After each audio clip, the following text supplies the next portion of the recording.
representation. It's not exactly. a reality. And correct. We are the really more powerful. And I think that if they were smart, they would be afraid of us. They actually are. This was their worst nightmare, that the humans would actually be repaired sufficiently to become metaphysical, telepathic, enlightened, awakened, and the enlightening begins, or the awakening begins with the enlightening, because the physical brain tells the spiritual side of oneself that we're trying to communicate, we're opening a door. And so as a person delves into the truth, trying to see through the illusion that we're isolated in the universe and we're God's only project, begins a kind of knocking at the door that Joshua talked about. What people call him Jesus. But anyway, that's the knocking on the door. That's how you knock on that door. You say, I want to know the truth. I don't care if they call me crazy. I don't care if anybody else doesn't like it. I want to know what the truth is. I know I'm being duped here. This is not what it seems. Something is terribly, terribly amiss here. And if we don't get to the bottom of it, we could lose our personal sovereignty and have an outcome that's deplorable, despicable, and unthinkable. And that's what happened in the human consciousness. They got self-preservation, I'm sure, motivated a lot of people, but other people just got angry. They got tired of it. They know they're being played at the political level, at the medical level, at the financial level, at every level possible. Yes. They're losers in every deal. I agree with you. But untangling all this, it's going to have to happen pretty quickly, because it will. It's really there's a stranglehold on everything, literally. The media. There was. There was, actually. The media was pierced. The stranglehold on that was pierced when I made it onto national radio and then international television. My family described it that me breaking the kind of message that I brought that day to the national airwaves and then the international airwaves was somewhat akin to, and pardon me, but they do have a sense of humor. They've been monitoring the humans for some time now, but they said it was akin to popping a zit. And you just squeeze the pus out, And by bringing the word of truth and enlightenment to an audience that was otherwise being held from such information by a lot of Illuminati control. Right. Very good. Well, you and I are very similar in a lot of ways. I feel a kinship with you, because when I read your bio, we both are for the underdog and always have been. Yes. And I think there are certain sensitive souls that are, kind of on the forefront, or on the what would you call it, the front lines with the front line, exactly, the forward observers, and then now we are the first to draw our shields, not our swords, our shields. Right, exactly. Forget about the time for swords is past, exactly. The sword of and a truth, lot of people fell for that. Not, exactly. Yeah, the only sword that we need is truth, which is the enlightenment, which leads to the awakening, which leads to consciousness. Exactly. The restoration of our full potential as metaphysical, eternal beings. That's where we're at, folks. Exactly. Wonderful. Well, this is a new year, and this is a good time for the truth to come out.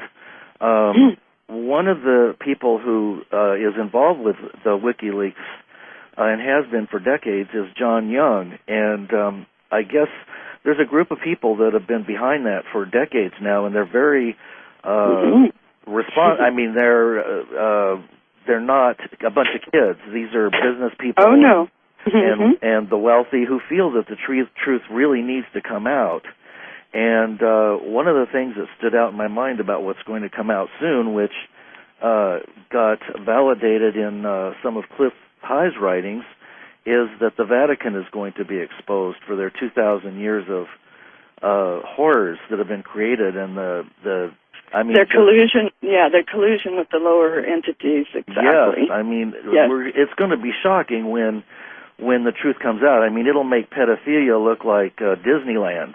Yeah, exactly. Did you see in the paper just a few days ago, it said that the Pope, I guess in some time in his prior career, evidently in the 70s, said that pedophilia was a normal human behavior, or was considered at the time a normal human behavior. Right. So, yeah.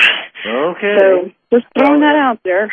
How about burning witches and rape and... yeah, well, the witches and the monetary things, the whole thing. All of that. Yeah, Well, the witches they were burning, I want to make this point because it's going to be really important now because there's a lot of judgment against those people who were called witches in those days. These were people who were actually awake. Yes. Who knew they were metaphysical.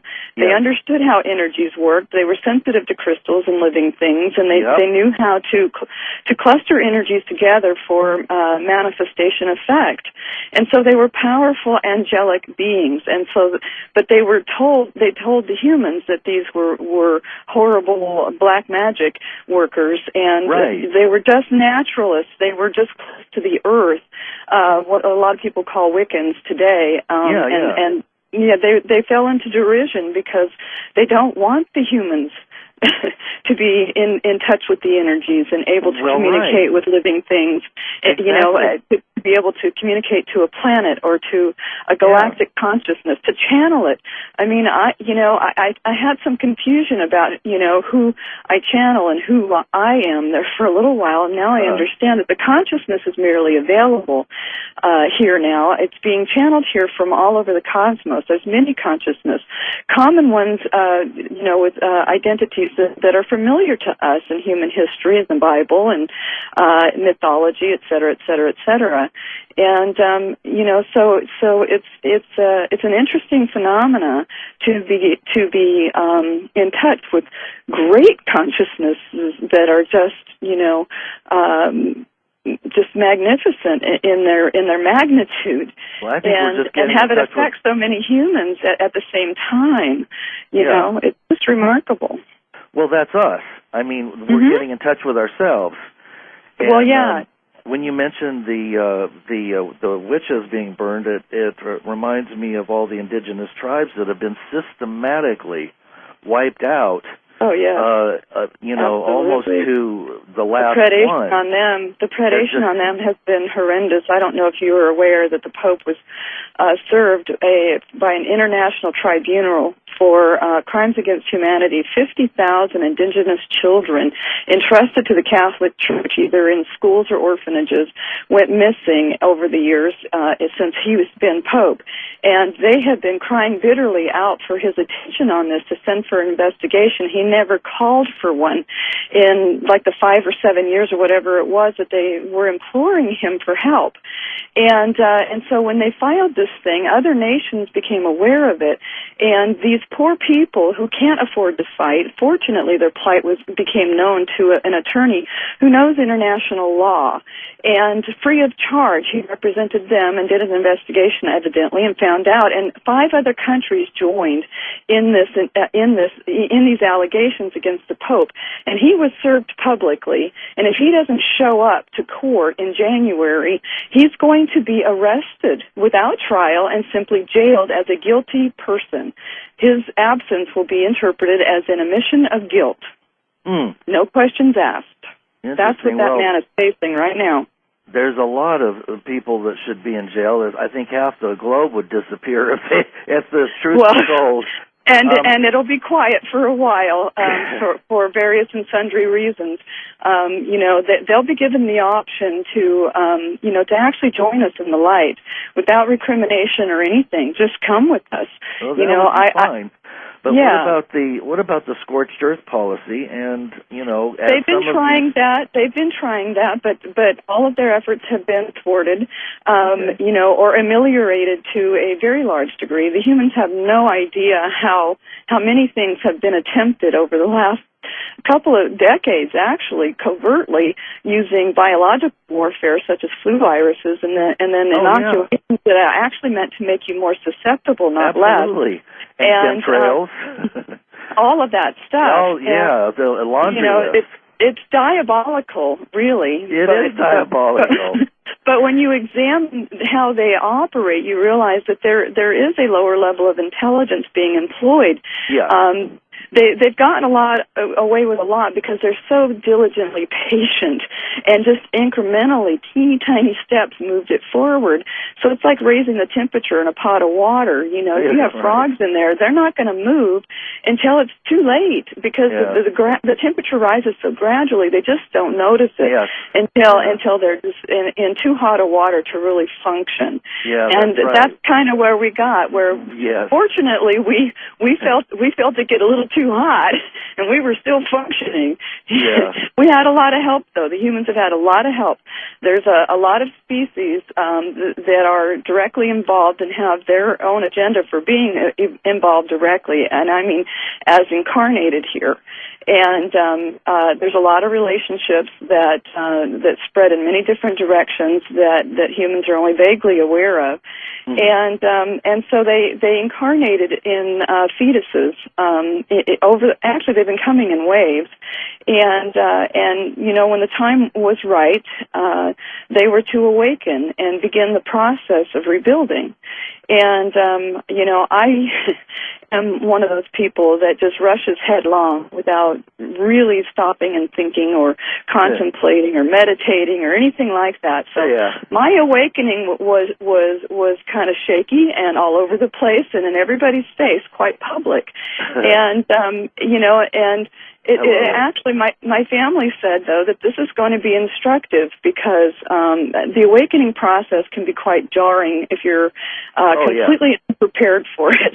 Absolutely right. And some of us were jerked awake because we're on mission, and I was jerked awake. And those who've been jerked awake like I was can spin out of control. The 40 days and nights that Jesus spent in the desert, just being by himself, was so that he could go through that process, because quite literally on the 40th day after my awakening on the 31st of January, I had the evening before had a slippage like out of my physical body, and I became as large as the room I was sitting in.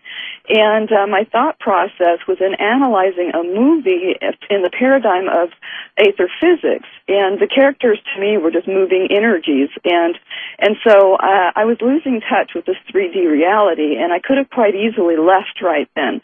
But I came back into my physical space within my body, and then I called a friend of mine who has taken me by the hand and led me through that 40 days of the wilderness, because he's seen it happen to many people over the years. Mm-hmm. And he had never seen one arrive on the other side with their sanity or their life. They would either commit suicide, end up in jail, derelict, or in an insane asylum. Mm-hmm. I am the first one he's ever seen arrive on the other side fine. Wow. Yeah. Awesome. And you know, your experience is going to help a lot of other people, because some of us have had... you know, because of the awakening process for a lot of people is going to be like snap. There's going to be a finger snap. You know, we've had the luxury. I'm happy to say, I want to say this is really important for everybody listening. I'm happy to say that there are enlightened and awake psychologists and medical, psychiatrists out there who have studied this phenomenon over the years. And there are several specialty areas in psychiatry and counseling that deal specifically with the awakening going through the wilderness phase and giving them the proper support so that they don't spin out of control and end up, basically not functioning in their activities of daily living, et cetera, et cetera, et cetera. Right. Those kinds of malfunctions are completely avoidable, but a lot of people were awakened and they had no support. I was lucky. I had Dave Talbot with me every step of the way. He was my anchor, my rock, and my balance and check. He challenged me every step of the way, and it really helped me check myself and double check myself, and and he told me that he thinks that that's what really saved my sanity, was that I was always amenable to being corrected and listened intently to his every objection and his every check and challenge. Wow. Well, you know, you definitely are guided and protected, because, as you know, most of the kids who have demonstrated some kind of different ability, and